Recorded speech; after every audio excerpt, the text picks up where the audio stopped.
말씀 보겠습니다. 하나님 말씀은 사도행전 2장 37절에서 42절 말씀입니다. 2장 37절에서 42절 신약성경 190면입니다.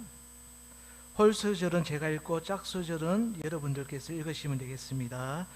그들이 이 말을 듣고 마음에 찔려 베드로와 다른 사도들에게 물어 이르되 형제들아 우리가 어찌할꼬 하거늘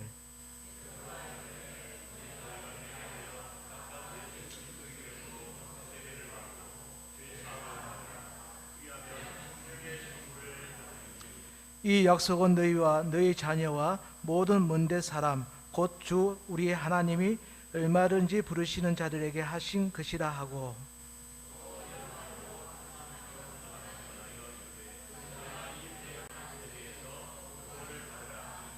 그 말을 받은 사람들은 세례를 받으며 이날의 신도의 수가 3,000이나 더하리라. 같이 하겠습니다. 그들이 사도의 가르침을 받아 서로 교제하고 떡을 떼며 오로지 기도하기를 힘쓰니라. 아멘. 이 시간 목사님 나오셔서 형제들아 우리가 어찌할꼬라는 제목으로 말씀 증가하시겠습니다.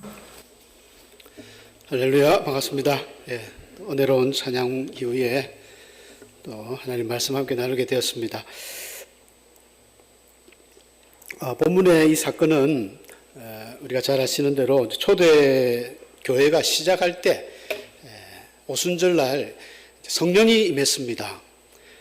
성령이 임했다는 이 사실이 지금 우리 시대에는 너무나 좀 당연한 것처럼 생각하지만 이제 그 성령에 대해서 처음으로 이 예루살렘에서 성도들이 체험할 때는 그야말로 우리가 기절초풍할 그런 일이었습니다. 전혀 성령에 대한 어떤 지식도 없었고 도대체 이게 무슨 일일까 이런 생각들을 했겠죠. 구약시대 때는 다윗도 또 일부 몇 명의 그런 예언자들 가운데 하나님의 신이 임했다 이런 표현들이 나오지만 신약시대에 이 정도의 어떤 성령의 어마어마한 이런 기적은 없었습니다. 그래서 예수님께서 성천하기 전에 제자들에게 너희는 예루살렘 떠나지 말고 기도해라. 기도하면 아버지의 약속하신 것이 올 것이다. 이렇게 이야기했습니다. 그래서 이 마가의 다락방에서 한 120명 정도 되는 성도들이 함께 열심히 기도했습니다. 성경에 한 10일 정도 오순절날 성령이 임했고 예수님이 올라가신 지 예수님은 부활하고 40일 동안 있었기 때문에 한 10일 정도 그 이후의 시간 10일 정도를 기도했습니다. 기도를 하다가 이제 마지막 날쯤 되었겠죠. 아마 철야를 했을까요? 아침에 성경에 삼시라고 기록되었기 때문에 삼시는 오전 9시거든요. 아침에 이 성령이 임했습니다. 성경에 이제 표현대로 하면은 2장에 급하고 강한 바람 같은 소리가 온 집안에 가득하고 불의 혀처럼 갈라지는 것들이 이제 그들의 각 사람 위에 하나씩 임했다. 이걸 우리가 많은 성화를 그리는 분들이 그림을 저마다 그려보지만 참 애매합니다. 그림 그리기가. 불은 불인데 표현하기가 애매한 불이죠. 마치 모세가 시내산에서 하나님을 처음 만났을 때 이 떨기나무에 불은 붙어 있는데 그걸 표현 못하는 것처럼 하나님은 종종 이제 불로 표현되고 있죠. 신약의 성도들도 불은 불인데 불 같은 것입니다. 불은 불인데 뜨겁지 않고 전혀 뜨겁지 않은. 근데 이걸 갖다가 우리가 성령이 임해가지고 성령의 충만함을 받아서 각각 그 방언을 이야기했는데 이 초대 교회 때 시작된 이 방언을 갖다가 우리 오늘날 흔히 이제 다른 타 교단에서나 또 기도하시는 분들이 받은 그 방언과 자꾸 연결시키는데 사도행전 2장에 나오는 이 방언은 절대 그런 방언들과 비교할 수 없는 방언입니다. 초대교회 때 최초로 그리고 마지막으로 처음이자 끝인 이 방언입니다. 이것은 언어죠, 언어. 다른 언어들로 말하기 시작했다. 120명 주의 제자들이 성령을 받고 말을 했는데 그 말이 그 상대방들이 자기 나라 말로 알아들은 거예요. 신기하지 않습니까? 근데 요즘에 소위 이제 방언하시는 분들은 중국 방언도 한다, 미국 방언도 한다 하지만 사실은 진짜 미국 사람 데려다 놓고 시키면 못 알아듣습니다. 미국 말이 아니거든요. 근데 미국 말처럼 들리는 방언이겠지만, 근데 이 사도행전 2장 말은 틀립니다. 하나님의 초자연적인 역사, 그래서 방언을 통해서 그 당시 기록된 숫자만 보더라도 오순절날 각 나라가 15개국이 나옵니다. 15나라가 나와요. 그 외에도 뭐 로마로부터 온 나라 다 합하면 더 많을 텐데, 그 수많은 각기 다른 곳에서 다 모였는데 예루살렘에서 사도들이 막 기도하고 하는데 뭐 자기 나라 말로 들리는 거예요. 이상하다. 이 사람들은 도대체 갈릴리 사람인데, 이 사람들은 유대 사람인데 왜 우리나라 말로 들리지? 디아스포라라 해가지고 바벨론 멸망 이후에 유대인들이 전 세계에 흩어져 살았습니다.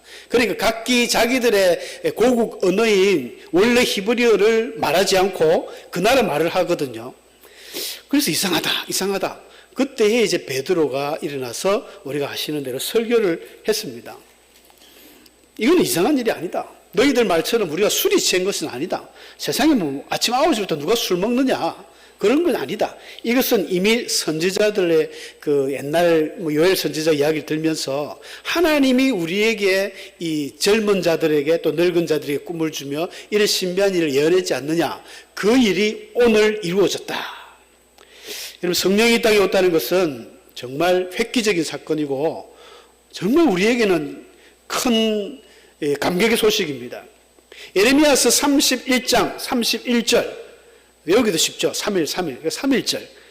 대한민국에 3.1 교회가 굉장히 많습니다. 저번에 제가 말씀드린지 모르겠습니다만 3.1 교회가 왜 많았냐면 3.1절 운동한다고 3.1 교회가 아니라 예레미야서 31장 때문입니다. 31장 31절이 뭐냐면 내가 새 언약을 너희에게 준다. 제가 예전에 우리는 교회입니다 설교할 때 말씀드렸는데 하나님이 새 언약을 준다는 거예요. 옛날에 두 돌판에 새겨가지고 그 언약궤 안에 들어갔던 그 율법의 언약이 아니라 내가 주는 새 언약은 그들의 마음속에, 우리들의 마음속에 하나님의 돌판을 넣어준다는 거예요. 언약을 주신다는 겁니다. 그 언약이 무엇이겠습니까? 바로 성령입니다. 우리에게 성령이 있다는 거. 주 예수 그리스도를 구주로 고백할 때에 우리 안에 성령이 찾아오십니다. 성령 하나님, 바울이 아까 낮 시간 말씀드린 것처럼 내 안에 예수가 곧 성령님이죠. 성령이 우리 안에 오시는 이런 놀라운 일들이 있습니다. 바울이 그 이야기를 쭉 했습니다. 하니까 너희들이 십자가에 못 박아 죽인 이 예수님 때문에 우리가 이런 기적을 체험하고 예수님 때문에 우리에게 성령이 오셨다. 성령을 들어본 적이 있느냐? 없죠. 신약에 들어와서 드디어 하나님의 이 성령, 이 복음, 이 살아있는 말씀이 우리에게 온 것이다. 그래 이야기하니까 우리가 설교 제목처럼 사람들이 마음이 찔린 거예요. 형제들아, 이제 우리가 어찌하면 좋겠는가? 우리가 이 큰 죄를 범했는데 우리의 구세주 되시는 메시아 되시는 예수를 우리가 죽여버렸는데 이 큰 죄를 우리가 어찌하면 좋은가라고 이제 37절에 고백을 합니다. 그런데 거기서 보니까 한 단어가 그 앞에 보면 우리가 그들이 이 말을 듣고 마음에 찔렸다는 거예요. 마음에 찔려. 여러분, 마음에 찔리는 게 참 중요합니다. 마음에 이 찔림이 없는 사람들도 세상에 많습니다. 이제 소위 우리가 양심에 털났다 그러죠. 양심이 털이 나고, 아니 양심조차도 없는 아주 사악한 그런 사람들이 세상에 많이 있습니다. 의외로 많이 있습니다. 여러분들 인생 살아오시면서 야, 그럴 수가 있나? 아니 저 사람이 저럴 수가 있나? 아니면 교회 내에서도 아니 김 집사가 아니 박 장로가 내한테 그럴 수가 있나? 그럴 수 있습니다. 인간은 믿을 게 못 돼요. 그래서 예레미야 선지자를 통해서 사람을 믿지 마라. 사람을 믿는 자는 저주를 받을 것이다. 하나님이 인간 자체는 온전히 믿을 만한 구석이 없습니다. 태어날 때부터 죄로 범벅이 된 죄인이잖아요. 그런 죄인들이 예수님을 믿고 성령을 체험하니까 사람이 좀 된 거예요. 마음에 찔리니까. 사랑하는 성도 여러분들은 아마 마음에 많이 찔릴 것입니다. 예배 때마다 하나님의 말씀을 탁 내 마음을 칠 때, 아, 주여. 우리 장로님 찬양 인도할 때 뭐 찔림이 없었습니까? 저는 찬양할 때마다, 아멘, 아멘, 할렐루야. 여러분, 진짜 몸에 좋은 호르몬은 이럴 때 나옵니다. 이 세로토닌하고 이런 유익한 몸들 있잖아요. 우리 몸의 염증을 치료하는 것들은 언제 나오냐면 의사들이 하는 이야기가 깨달을 때 나옵니다. 박수 치면서 진리를 깨닫는 그 순간, 맞다. 이 어떤 자기의 진리를 깨닫고 생각에 느끼는 그 순간에 우리 몸에는, 우리 뇌에서는 아주 말할 수 없는 희한한 좋은 호르몬들이 많이 나와요. 그래서 은혜를 많이 받으면 건강해집니다. 은혜를 많이 받고 오늘도 이렇게 하시기를 축복합니다. 그래서 이 마음에 찔림이 있어야 돼요. 찬양을 통해서, 기도를 통해서, 예배를 통해서, 하나님 말씀을 통해서 마음에 찔려야 됩니다. 아쉽게도 마음에 찔리지 않는 세상에 아주 사악한, 정말 마귀 같은 사람들이 제법 많이 있습니다. 그걸 있다는 걸 알고 당황하지 마십시오. 부딪힐 때마다. 성경에서도 나와요. 스데반 집사님을 죽일 때 수많은 사람들도 마음에 찔렸다 했어요. 스데반 집사님이 다 복음을 멋지게 전했습니다. 하나님의 복음을 7장 전체 해가지고 정말 역사적인 설교를 했죠. 모세 때부터 쫙 하나님의 복음을 전하고 바로 구원이 여기 있다 했을 때 그 사람들이 마음에 찔렸다고 했지만 그 사람들은 돌을 들었습니다. 돌을 들고 죽여버렸어요. 그런데 오늘 본문에 등장하는 이 사람들은 외국인임에도 불구하고 스데반을 죽인 사람들이 유대인들이잖아요. 같은 히브리인인데 돌을 들고 죽였는데 이들은 마음이 찔려서 진짜 애통했습니다. 그래서 우리가 마음에 찔리는 거, 하나님께서는 인간에게 양심이라는 걸 주셨어요. 사도 바울이 양심의 화인을 맞은 사람이라고 했죠. 아주 정말 그런 사람이 되면 안 되는데, 하나님의 음성은 뭐 여러 가지로 우리에게 임할 수 있지만 우리의 양심을 통해서도 하나님은 우리에게 말씀하십니다. 양심을 통해서, 야, 너 그러면 안 돼. 못 써. 너 그렇게 하면 안 돼. 너 가서 친구에게 용서를 빌어라. 너 이건 참 잘하는 거야. 이런 양심을 통해서도 우리에겐 찔림이 있고, 참 올바른 신앙생활 하시고 성도님들에게는 이런 양심의 소리가 더 큰 법입니다. 그러나 악을 일삼고 죄악 가운데 사는 사람들은 양심이 뭐라 한들 신경을 안 씁니다. 오히려 무시를 해버리죠. 바울 사도가 우리가 유명한 말 있지 않습니까? 로마서 8장의 그 다이아몬드 같은 그 생명의 성령의 법, 예수님의 그 죄의 용서를 선포하기 이전에, 오라, 나는 곤고한 사람이다. 자기 스스로를 죄악 가운데에서 어쩔 수 없는 참 연약함, 그 자신의 그 모습을 바울은 고백했습니다. 다윗도 마찬가지입니다. 다윗은 그 우리아의 아내 바세바를 이제 범한 이후에 나단 선지자가 그의 죄를 책망했을 때 자기가 죄를 고백합니다. 죄를 고백하면서 자신은 죄악 중에 출생하였다. 어머니가 자기를 죄 중에 잉태했다. 이렇게 표현하면서 인간의 원죄를 말하죠. 원죄. 다윗도 굉장히 영적인 분이거든요. 다윗은 인간의 원래부터 죄인이라는 것을 알았고, 또 어머니가 죄 중에 잉태했다. 그럼 엄마가 뭐 나쁜 짓 하다가 낳았기 때문에 내가 죄가 있는가? 그게 아니라 사람이 태어나는 순간 이미 엄마의 뱃속에서, 자궁 속에서 과학적으로 정자와 난자가 만나서 생명이 잉태되는 그 순간 죄가 시작됩니다. 인간에게는 그 원죄라는 게 있습니다. 어쩔 수 없는 이 원죄. 아담의 후손은 모든 인간에게 있는 원죄는 우리의 생명이 잉태되는 그 순간에 원죄가 생긴다는 거예요. 다윗이 이런 위대한 고백을 했습니다. 어머니 죄 중에서 내가 나를 잉태하였다. 죄 가운데. 어머니가 나쁘다는 의미가 아니라, 그러니까 자신의 죄를 깨닫는 것, 이게 은혜고 복입니다.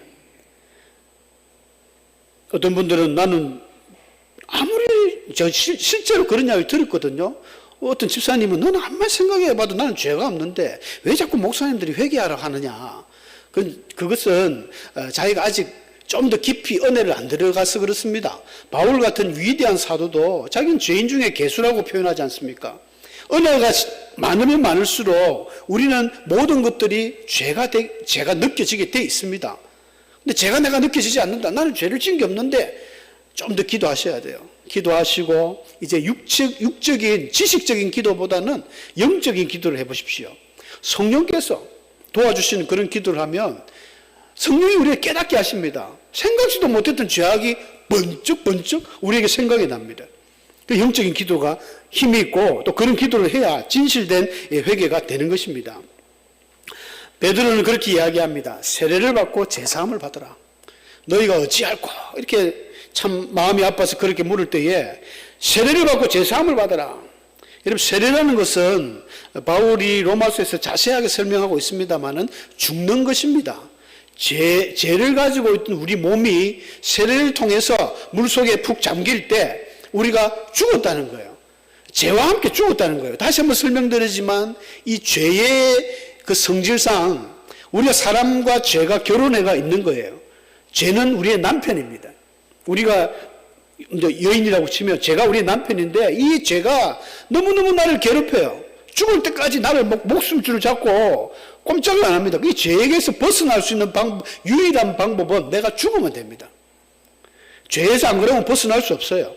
벗어날 수 없죠. 우리 결혼한 사람도 마찬가지지 않습니까? 그 벗어나는 길은, 유일한 길은 이혼하거나 죽으면 됩니다.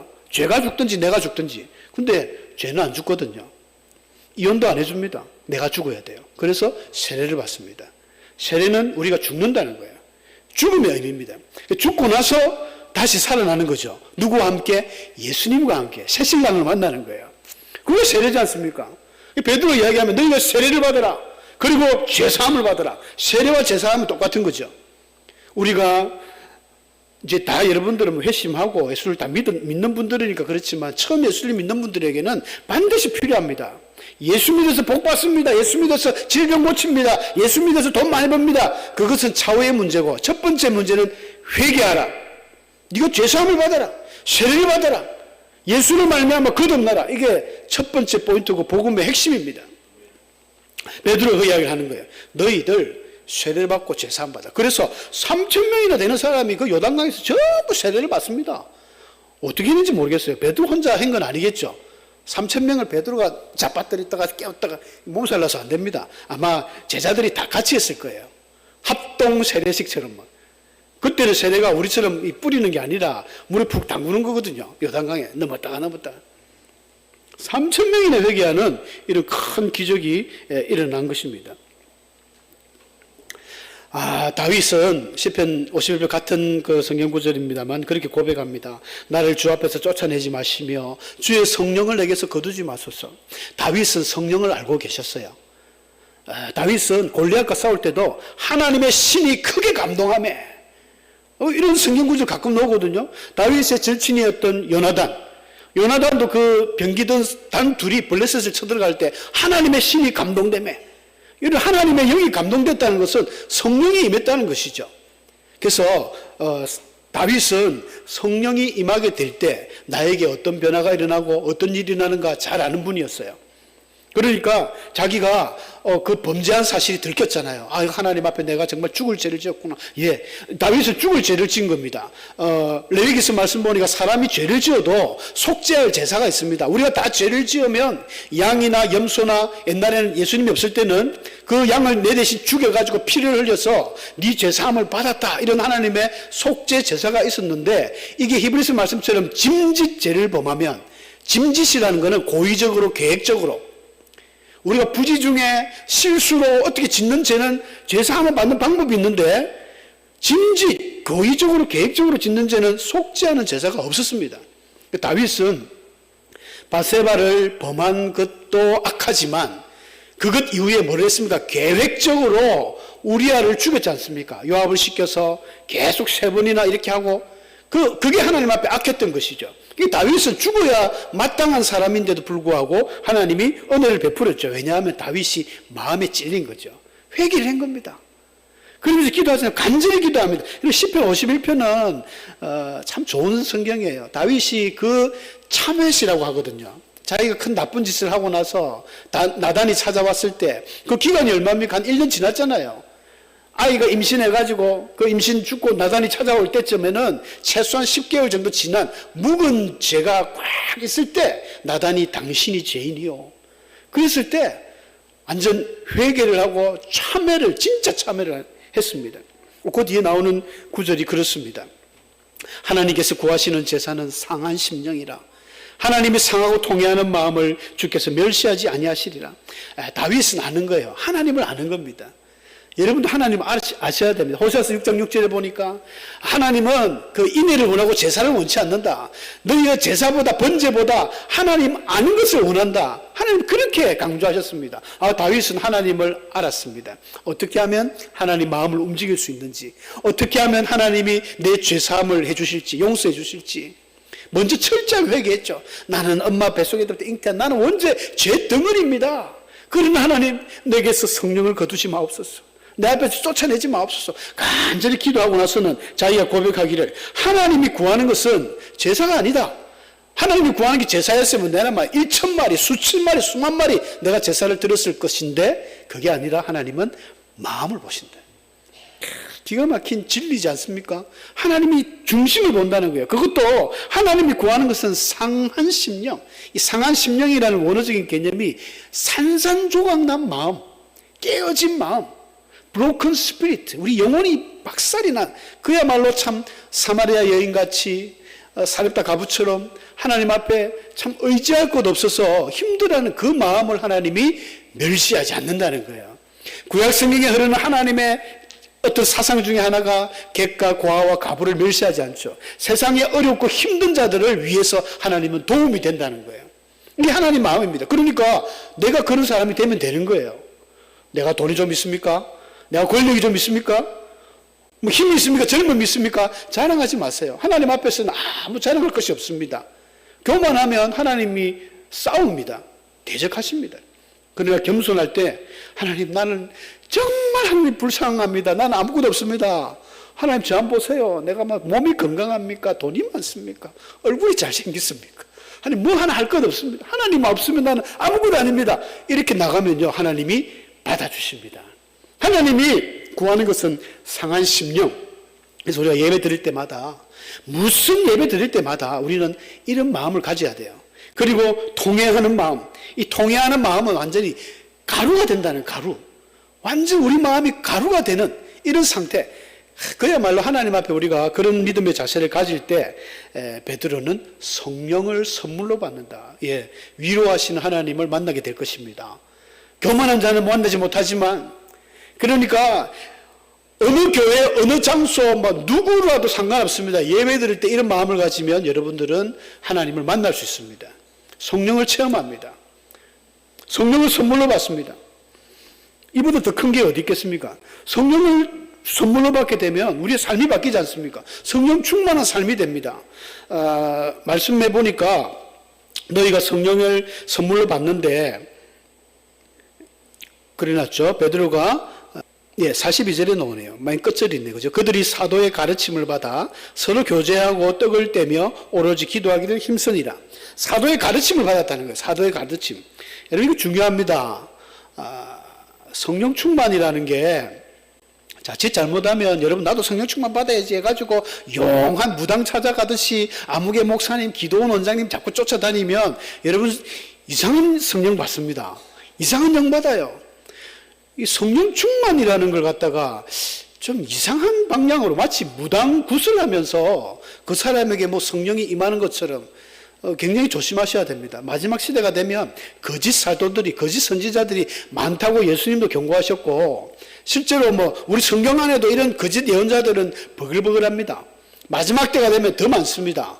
그러니까 아무개 교회 누가 어떤 집사님이 권사님이 용하더라 함부로 찾아가 또 안수받는다든지 하면 안 됩니다. 안수도 사실은 위험해요. 우리가 아무나 안수할 수 없거든요. 안수하면 나의 영이 사실은 손을 통해 들어갈 수도 있습니다. 내가 안 좋은 생각, 내가 안 좋은 마음이 있으면 그 사람이 그대로 넘어갈 수 있는데 우리 함부로 안수할 수 있겠습니까? 그래서 우리가 교회 헌법으로는 이 목회자들만 안수하도록 또 이렇게 좀 그걸 둡니다. 모르고 우리가 많은 뭐 전도사들도 하고 이래 하는 걸 제가 봤는데 하지 말랍니다. 조심해라. 함부로 하면 안 된다. 무당들도 막 안수하잖아요. 그 무당들이 자기 신이 그 사람 신에게 들어간다는 거예요. 그래서 뭐 희한한 내가 성령을 받아대가지고 막 자기 방언도 하면서 막 희양찬란한 모습으로 막 떼굴떼굴 굴고 막 춤을 추고 뭐 신비한 영상들 제가 이제 학생회 때 특강할 때는 제가 많이 보여줍니다. 막 어떤 성령이 임한 어떤 외국의 목사님은 술 취한 모습이에요. 설교를 하는데도 이렇게 넘어갑니다. 성령이 취했다는 거예요. 성령이 취했다니까 무슨 술 취한 것처럼. 성령이 오셨다면서. 또 어떤 경우는 막 하하하고 뭐 엄청나게 웃어제낍니다. 성령은 인격적인 하나님이십니다. 우리 인격을 무시한 그런 행동들은 사실은 좀 곤란합니다. 자세히 보셔야 돼요. 주의하여 살펴봐야 됩니다. 그런 모습들이 진짜 회개에 망측한 이런 모습들이 많이 나오는데 그게 성령 충만이라는 거예요. 아닙니다. 이때도 사도들은 사도의 가르침을 받았다는 것이죠. 우리 성경에 보면 갈라디아서 6장 6절에도 얼마나 좋은 말씀이 나오는지 모릅니다. 가르침을 받는 자는 말씀을 가르치는 자와 모든 좋은 것을 함께하라. 디모데 전서에 디모데에게도 바울은 잘 다스리는 장로들은 배나 존경할 자로 알되 말씀과 가르침을 수고하는 이들에게 더욱 그리하라. 마지막 시대가 될수록 하나님의 말씀이 없어진다.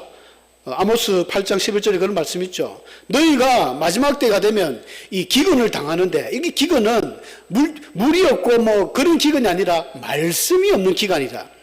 왜 말씀이 없겠습니까? 여러분 이 시대에 인터넷만 켜면 휴대폰만 켜면 전부 말씀입니다. 너무너무 말씀이 많아요. 큰 교회 쟁쟁하게 말씀이 많습니다. 그럼에도 불구하고 하나님은 말씀이 없는 기갈이다. 어떤 말씀일까요? 진실한 하나님의 말씀이 없다는 것입니다. 너무너무 안타깝죠. 저도 신대원에 있으면서 뭐 교단 옮기면서 있어 봤지만 죄송한 말씀인데 전도서들 막 다 그때 학생들 아닙니까? 너무너무 말씀을 몰라요. 제가 방에 불러가 좀 가르쳤습니다. 사실은 성경 공부하자. 너 이래가 안 된다. 진짜 몰라요.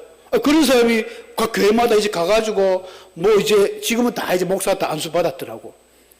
그 사람들이 부목사들을 가르치고 정말 위태위태합니다. 뭘 가르칠지 걱정이 되네요. 거기다가 또 온갖 정치적 이슈가 연결돼가지고 무슨 목사님들이 좌파 목사, 우파 목사가 돼가 하나님의 말씀을 제쳐놓고 막 정치를 섞어가지고 하니까 야, 너 그런 식으로 해가지고 목사님 너 성도님이 괜찮나? 하지 마라. 그래도 제 말 안 들어요. 그런 사람들 특징이 또 교만하거든요. 이제 저래 가지고 무시하죠. 아유, 목사님 모릅니다. 가세요. 가르침을 받아야 된다. 좋은 목회자 만나는 게 여러분들에게도 복입니다. 말씀에 깨어있는 성도, 말씀에 깨어있는 또 목회자들, 얼마나 훌륭한 목사들인지 모릅니다. 이런 사도의 가르침을 받아서 이들이 성령이 충만하니까 우리가 오늘날 이야기하는 어떤 교회의 모델로 초대교회의 그 어떤 나타나는 성령 충만한 삶이 그 이후 절수에 다 기록되어 있지 않습니까? 믿는 사람이 다 함께 서로 물건을 통용했다. 그 다음에 또 재산을 다 팔아가지고 공동체 생활을 했거든요. 각자의 필요에 따라 나눠줬다. 쉬운 일이 아니죠. 성전에 모이기를 날마다 힘썼다. 또 집에서 떡을 떼고 순전한 마음으로 음식을 먹었다는 거예요. 하나님을 찬미하며 온 백성에게 한두 명에게 칭송을 받을 수 있습니다. 뭐 그 사람에게 떡을 얻어먹고 이런 사람들이 야, 참 좋은 사람들 할 수 있는데 온 백성에게 칭송을 받는다는 것은 아주 특별한 일이죠.